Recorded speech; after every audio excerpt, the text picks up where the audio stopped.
اور اللہ میاں نے ہمیں بتایا وَكَذَلِكَ جَعَلْنَاكُمْ أُمَّةً وَسَطًا، ہم نے تم کو بیلنس امت بنایا ہے. اچھائی کو تم ایکسپلین بھی اس طرح سے کرو گے کہ تمہاری لائف میں اعتدال آ جائے. نہ تم نے پادریوں کی طرح، عیسائیوں کی طرح دنیا کو ترک کر دینا ہے. لا رہبانیت فی الاسلام ورہبانیت ابتدعوها، قرآن کہتا ہے انہوں نے دنیا چھوڑ کر رہبانیت اختیار کی. جب عیسائیت میں، جب یورپ میں انقلاب آیا نا 1500 کے بعد انقلاب آیا، یورپ نے مذہب کو نکال دیا بالکل ریاست سے. آپ کو پتہ ہے یہ جو یورپ آباد ہوا ہے یہ تو ایک مذہبی ریاستیں تھیں.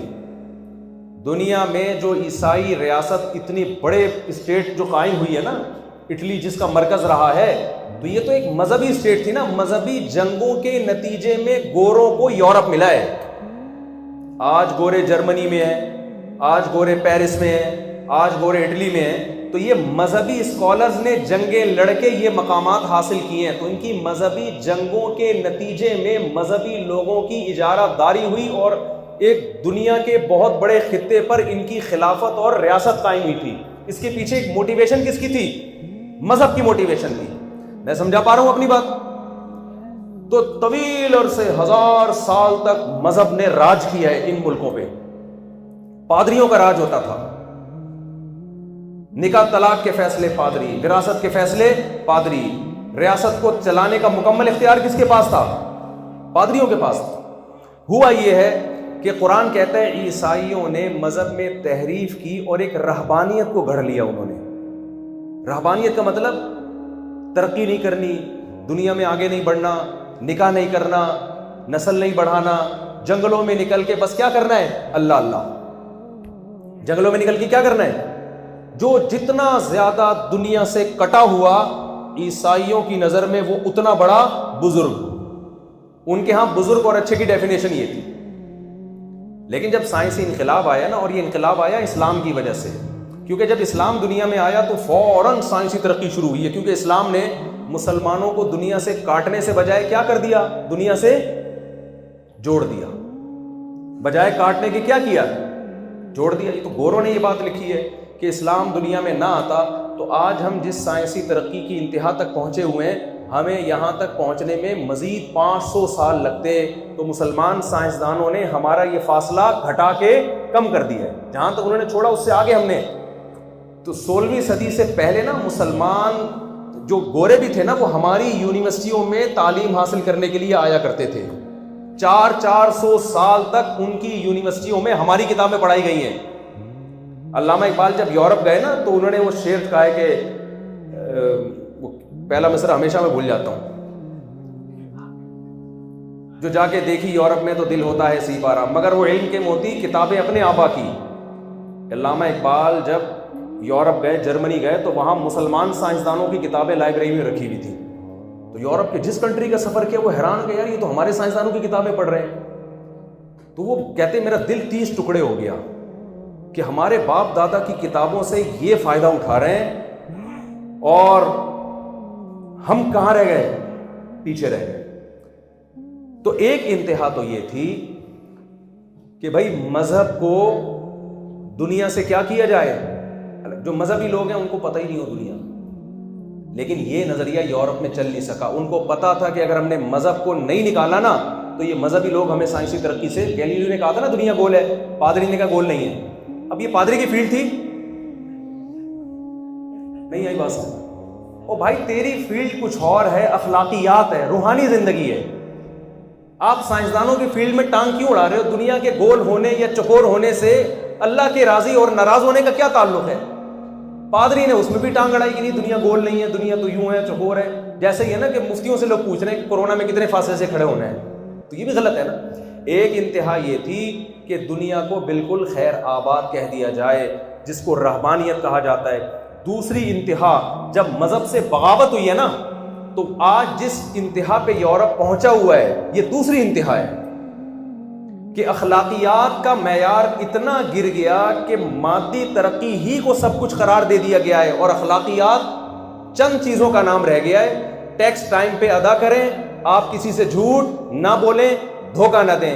3 چیزیں اگر کسی گورے میں پائی جاتی ہیں تو نائس پرسن، یہ 3 چیزیں نہیں پائی جاتی تو کیا ہے؟ Bad person. ایک انتہائی ہے، ابا اولڈ ہاؤس میں ہو نہ ہو اس سے کوئی فرق نہیں پڑتا، آپ کے بچے بغیر نکاح کے پیدا ہو رہے ہیں اس سے کوئی فرق نہیں پڑتا، پیدا ہو رہے ہیں کہ نہیں ہو رہے ہیں، گروتھ ریشوز مائنس میں جا رہا ہے اس سے کوئی فرق نہیں پڑتا، نشہ کر رہے ہیں، شراب پی رہے ہیں، ہومو سیکسولیٹی کو فروغ دے رہے ہیں، ان کے اچھے ہونے پر اس سے کوئی فرق نہیں پڑتا۔ اس کی مثال ایسے ہے، دیکھو میں ایک مثال سے بات سمجھا کے بس بات کو سمیٹ کے خاتمے کی طرف لے کے جا رہا ہوں۔ اس کی مثال ایسے ہے جیسے آپ کے علاقے میں کوئی وڈیرا تھا، بہت بڑا چودھری، وہ لوگوں کو تقریریں کرتا تھا اچھے انسان بنو اچھے انسان بنو، اور اس کو چرس کی بھی عادت پڑ گئی، اس کو ہیروئن کی بھی عادت پڑ گئی، اس کو غیر اخلاقی سرگرمیوں کی عادت پڑ گئی، اس کو ابا بھی اچھے نہیں لگ رہے گھر میں کہ یار یہ ابا کھانستے رہتے ہیں، ان کو مجھے خدمت کر کے قدموں میں جنت منت کون تلاش کرے ان کے، بیٹھ گئے یار اتنی دیر میں ہم کسٹمر نہ نمٹا لیں۔ اماں نے دودھ پلایا، دودھ کے واسطے دیتی ہے تو اماں کی اف برداشت کرو، یار یہ بہت ٹینشن والا کام ہے، لیکن وہ سوسائٹی میں وہ تقریریں کرتا ہے کہ اچھائی کو پروموٹ کرو۔ تو لوگوں نے کہا کہ بھائی آپ تو باتیں بڑی اچھی اچھی کرتے ہیں لیکن چھٹا لگاتے ہوئے تو ہم نے خود آپ کو دیکھا ہے، چرس آپ پیتے ہیں، ہیروئن آپ پیتے ہیں، شراب آپ پیتے ہیں، ابا آپ کے ہر وقت آپ کے خلاف ہے، میرا بیٹا مجھے اولڈ ہاؤس میں پھینک کے چلا گیا ہے، لیکن ویسے ہیومن رائٹس اچھا ویمن رائٹس کی آپ بات بڑی اچھی کرتے ہیں، گرل فرینڈ سے آگے بڑھتے نہیں ہیں آپ، کیا خیال ہے؟ اگر ویمن رائٹس ہیں تو اس کو بیوی بناؤ نا، گیس بجلی کا بل دو، اس کی اماں کو ساس بولو، اس کے بھائیوں کو سالہ بولو، اور جناب اس کی اولاد کی ساری زندگی کی ذمہ داری اٹھاؤ، کیا خیال ہے؟ آپ ویمن رائٹس صبح شام بولتے رہتے ہیں، تو بھائی ویمن کا مطلب تو یہ ہے کہ اس کو پراپر وے میں بیوی بناؤ نا اپنی، تاکہ بیوی کو چھوڑنا بہت مشکل ہوتا ہے، گرل فرینڈ کو چھوڑنا 2 منٹ کی بات ہے یا نہیں ہے؟ اب اس میں تو آپ زیادہ سمجھدار ہیں نا، کیوں اتنے گنے بنے ہوئے ہیں؟ مجھے ایک بات بتاؤ نا، مجھے آپ ایک بات بتائیں، گرل فرینڈ کے زیادہ حقوق ہوتے ہیں یا بیوی کے؟ تو ویمن رائٹس بیوی بنانے میں ہے، گرل فرینڈ بنانے میں، بیوی بنانے میں؟ جب بیوی بنا دیا نا تو اس کی اماں کا بھی احترام کرنا پڑے گا، اس کے ابا کو بھی عزت دینی پڑے گی، اس کی اگر پہلے سے کوئی بیٹی ہے طلاق یافتہ ہے تو وہ آپ کی بیٹی بن جائے گی، اس سے زندگی بھر کے لیے نکاح آپ کے لیے حرام ہو جائے گا، کیونکہ قرآن اس کو بھی آپ کی بیٹی بولو قرار دے رہا ہے، اس کے بھائی آپ کے بردر ان لا بن جائیں گے، جب وہ بھائی آپ کے گھر آئیں گے آپ کو ان کو سموسہ کھلانا پڑے گا، مجھے کھلانا پڑا تھا ایک دفعہ، مسئلہ ہو گیا تھا میرے ساتھ، میں بھول گیا تھا سموسہ کھلانا،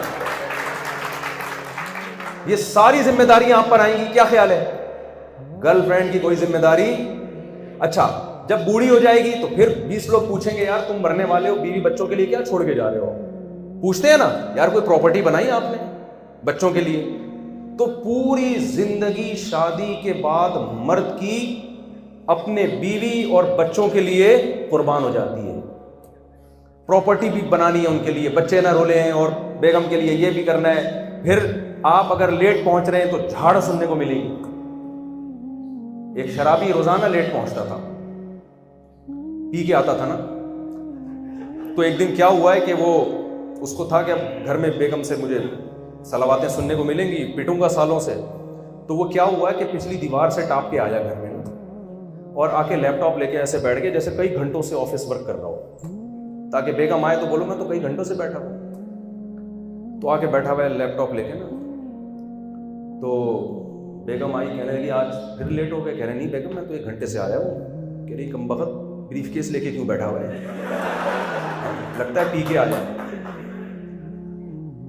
تو یہ ساری چیزیں آپ کا سسرال کیا کرے گا؟ آپ پہ نگرانی۔ تو آپ کے جو آپ کو موٹیویشن کرتے تھے نا، انہوں نے کیا کیا؟ انہوں نے کہا یار یہ سسرال وسرال کی بڑی ٹینشن ہے، انہوں نے کہا گرل فرینڈ جو کلچر ہے نا اس کو پروموٹ کرو۔ اب جب وہ بدنام ہونا شروع ہوئے کہ بھائی آپ تو پیتے بھی ہو، آپ تو شادی بھی نہیں کرتے، گرل فرینڈ رکھی ہوئی آپ لوگوں نے، پھر بچوں کے خرچے، گرل فرینڈ کا بھی خرچہ نہیں اٹھا رہے، کمال، میں تو ابھی یورپ ہو کر آیا ہوں نا، گرل فرینڈ کا بھی خرچہ نہیں اٹھاتے، یار تھوڑی سی تو غیرت کرو بھائی۔